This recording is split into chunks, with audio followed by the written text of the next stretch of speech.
Greetings, dear ones. I'm Kryon of Magnetic Service. This is the 10th channel, the final one of the Azores series. We are on the small island of Pico still. This was an eventful day as well, where many experienced the joy, the bliss, and actually felt a connection with the dolphins. The sea was quieter, the sun shone, and Gaia really blossomed for so many. For those in this group, before they go to bed tonight, perhaps they will raise their hands and say, "This was a good day. I was in the right place at the right time." We have spoken for 9 channels about so many different things. We've spoken of the islands, the Lemurian connection, the Gaia connection. We've spoken of the purity of the grid in this area and how so many can feel it. We've given information that we haven't before about the dolphins and the whales and why it is that humanity in general starts to revere them and protect them, where it wasn't that way as literally 50 years ago. We've talked about the connection to the Akashic record. We've mentioned many things. But this channel is different. It's different. For those of you who have experienced this personally, are you aware that there's something far larger than just this particular phenomenon of consciousness with these animals? Did you think that there perhaps is a bigger clock? And when I say that, I mean that what you've experienced in these days is one piece of something far, far larger, more than a system, a plan.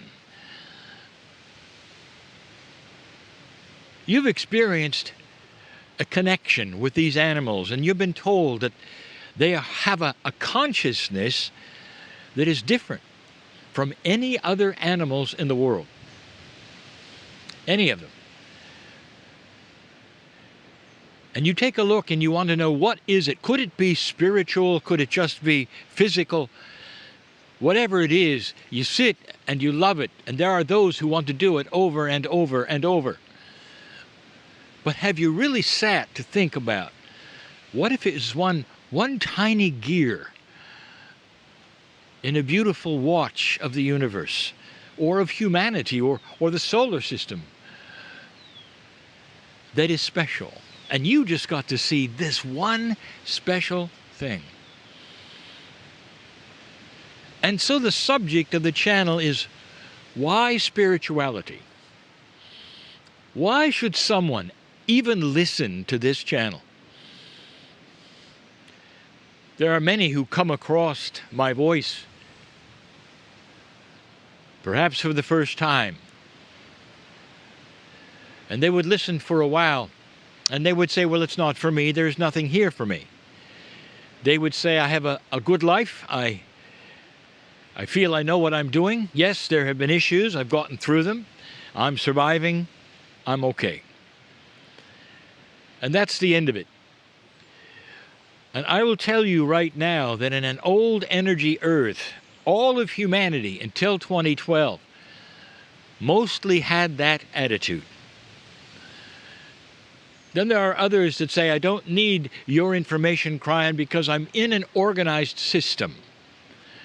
Let me tell you, dear ones, that organized religion is not what we're speaking of.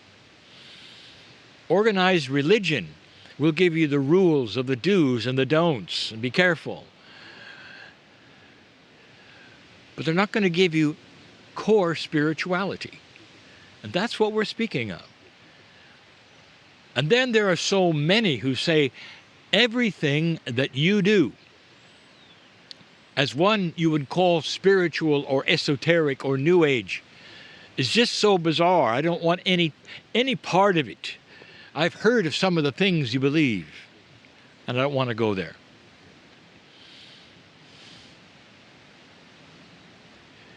Why should someone, anyone, listen to these words?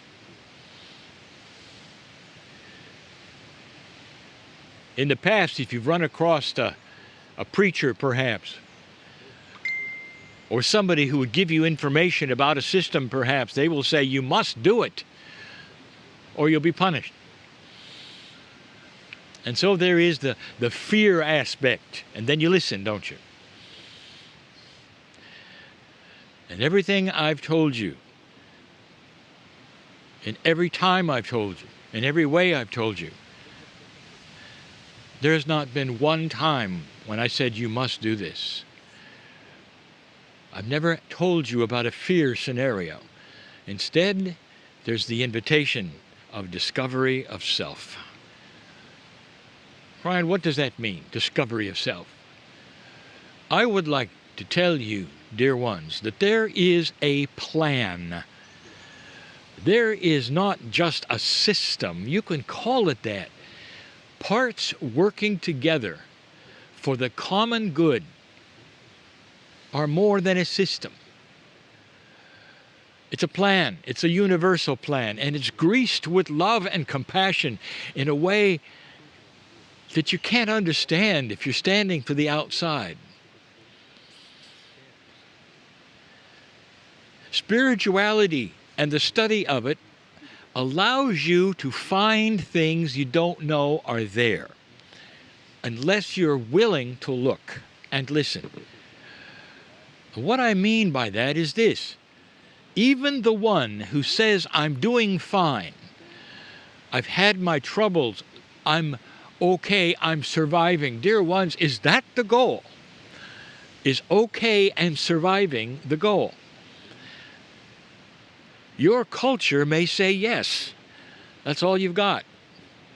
You find happiness when you can, and you survive. And I will tell you that is such a linear approach to a magnificent life that you have. This plan I'm speaking of is an awareness of what's around you, and the question you may have, is there more than I was told?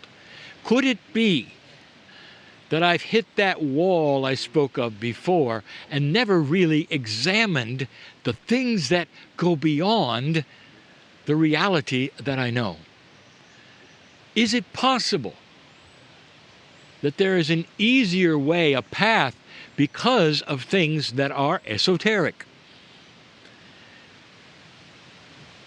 Is it possible that I could have dodged the bullet, as they say, of the difficulties I've had if I had known more about myself? Is it possible that I would know more about what to do than I do now? Is it possible that my life could have been changed or extended even if I knew what path I should walk because of what's around me? I've used the example so many times of walking through darkness and just feeling your way. And when you come across something, you stumble into it, you get up, but you survive, don't you? What if you had a light and you didn't have to stumble? That is the study of self. I want you to make just a moment a visualization of a fine clock. It can be as big or small as you wish, but let's say that you are able to put yourself into it and watch everything work. You become the size, perhaps, of a tiny little ant, and you're watching everything around you, and the precision of this clock is astonishing. It's obviously the Creator has spent some time with every single piece. And it's so fun to watch it mechanically. It's almost like the parts are enlightened. They are aware of what's around them, almost alive as you see the windings click, click, click in perfect synchronicity. And then at a certain time, after so many clicks, something happens and they do it again and again. And it's so precise and beautiful. There's a plan there. Now I present another clock. If you could name the first clock, it's an enlightened clock. The second clock is not. And that second clock, if you could look at it, is hard to watch because each piece does its best, but it's not shaped quite right. It doesn't know itself. It doesn't know why it's there even. But it's still part of the clock, and it still works, and it still survives. And it's interesting to watch the pieces work together or not. If they're not aware of each other, and they don't know the plan of the clock, they bump into each other. Now you might say, well, how does a clock part bump into each other? Imagine the gears are not quite the right shape, and they break. And they'll, instead of interfacing with the other one, they'll bump it, and they'll break. Some may actually be destroyed and fall. Others will take the place and then go through the same thing. And so the clock exists, but very poorly. Not only that, it's stressful. When the parts don't know who they are or what they're doing, they simply survive. But the clock keeps ticking, poorly, but it does. I think you know what I'm talking about. A person who discovers self, looks at esoteric things, is one who decides to journey into an unknown that becomes known. It's a journey that must be something you want to do. It doesn't happen to you without something pushing it. Sometimes there is a spontaneous awareness because you're put in a situation. Other times you're simply listening and you have an idea that there is more. And you start asking, how would I find out? That is how you find out. This is the process, and we've told you before. When you start looking, your soul knows it. Free choice of the human being is to look or not. It's simple. That's your choice. If you don't want to look, you'll survive. Or not, but you'll have a life. If you start looking, dear ones, you will see the pathways based on knowledge that you don't have, that you have to discover. Did you have a past life? Did you interface with others? What did it mean? How does it affect this one? What has it shown you? Can you use intuition in order to find the path that is clearer for you? Can you expect chance? That's a big one. Do you expect synchronicity? Others say accidents of meeting people that do things for you and with you. Like the right partner, for instance, the right job, for instance. Did you know that's part of a spiritual plan? It's not an accident. Have I got your interest yet? I want to take you to a place, finally. It's not a real place, it's a metaphor place. It's interesting, isn't it, that almost all humanity believes in the afterlife in some form or some way. And in addition, they place on that afterlife something that happens after you die. There's going to be some kind of meeting.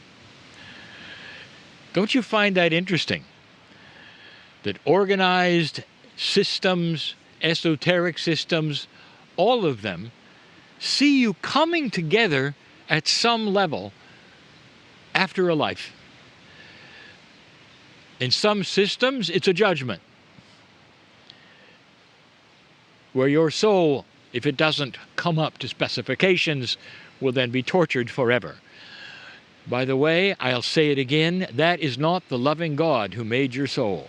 That is not in the plan. It never was. It never will be. That is a children's story. That comes from humanizing God. That comes from your culture, from your father, from your government, from your systems. That's humanism. That's not compassion. Every single human expects something to happen after death. So let's go there. Let's go there in a metaphor. Let's see you after you've lived this life. You're with others. And you have this meeting. And it's a meeting of joy, always. You've come through earth yet again. You'll have a planning session with those or others. And the light has been turned on. And what I mean by this, you know everything. And you're sitting down at this beautiful table. Call the table the sky, if you wish. Or the mantle of compassion of God. You're sitting at it as a soul. And you're discussing what happened. And you go around the table. You've got plenty of time. For there is no time. And you're going around the table and you hear the discussions. How was it for you? And the one soul, they said, well, my name was Frank, and I didn't find it. And there's no sorrow, but everybody understands what Frank means. Frank walked through life yet again without looking past the survival. Frank didn't go into looking for himself or asking some of the esoteric questions of the universe. Did I live before? What's the purpose of a soul? Is there more than I was taught? Could it be that there is beauty in everything? Is it possible that Frank could have learned he was magnificent? Instead, Frank learned he was born dirty. And Frank says, I can hardly wait to get back because I know there's a new energy. And I know what I know now. And when the veil comes down and I'm a human again, I can hardly wait to work the puzzle because I know I can find it. I know I can make the right choice. Around the table, 80% of those who had died in perhaps the past day or so and were meeting together now as souls had the same story. Until the one soul. And the one soul said, my name was Sally. And I found it. Oh, and there's so much cheering. They're so pleased with one another. And Sally tells her story. And she says, I started looking. I wasn't young. I had spent the time with my children. Like so many young people, they're busy. But just shortly after that, I started awakening and asking the questions and talking to people because I became curious. Could there be more? And there was. I learned through my life the potentials of my past and what created some of the problems I had as this soul walking the earth. I found out, and because of that, I had joy and was able to find a better path that didn't have those pitfalls in them. I found my plan. I found that creative niche that I always thought I could be. I could write. I could paint. She said, I never thought of that. I had the intuition, and then the ones I met, oh, it wasn't an accident that I met the right people. And my life was blessed because I knew I was magnificent. And there was silence at the table. until one soul who said, "My name was John. John, I would like to meet you, whatever gender you're going to be. Could we make an arrangement the next time we come down? Could I be in your town, somehow meet you through synchronicity?" And Mary or Sarah or Sally, whoever you're going to be, or Frank or John, would you tell me about it? And this tells you something that the souls knew, dear ones, and now I'll reveal this. You cannot go backwards into consciousness from lifetime to lifetime. You cannot go backwards in consciousness from lifetime to lifetime. If you've had a shamanic experience, dear ones, you may not be a shaman today, but you remember there's something more. It pushes you to look. And so all of those who had made it and found it, and had found themselves and started that process of awareness, every single one of them was going to go back aware. Not all of them would be shamans. Not all of them would be perhaps interested in metaphysics. Some of them would be what I call closet light workers. They'd know it. They just weren't participating. But they knew it. Oh, they knew it. And so here was the plea of the one soul that said, "Come with me. Let's make an arrangement so when I come back, I'll find you. I'll find you in some way and listen to you talk and realize that I want what you have."